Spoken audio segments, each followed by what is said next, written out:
Ini wajah Bribtu M. Kurniadi, anggota Polres Empat Lawang yang bobol ATM karena ketagihan judi slot. Inilah wajah Bribtu M. Kurniadi, anggota Polres Kabupaten Empat Lawang ditangkap Satreskrim Polres Lubuk Linggau.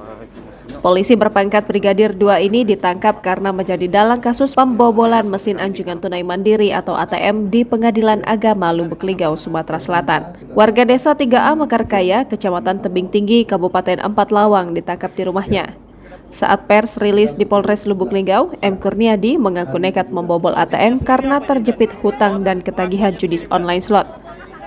Dia mengaku sudah 2 kali melakukan percobaan bobol ATM. Pertama dilakukannya di Pemda Kabupaten Empat Lawang, namun aksinya gagal. M. Kurniadi juga membantah saat melakukan aksinya menggunakan senjata api. Meski warga sekitar lokasi kejadian melihat para pelaku menggunakan aksinya dengan senjata api. M. Kurniadi juga mengatakan dalam menjalankan aksinya, pelaku bersama kedua temannya sekitar pukul 3.00 waktu Indonesia Barat. Kemudian para pelaku masuk ke mesin ATM lalu menutup CCTV dengan cat semprot. Kemudian mobil yang digunakan pelaku saat menjalankan aksinya adalah mobil temannya. Mobil itu mereka tinggalkan karena rusak.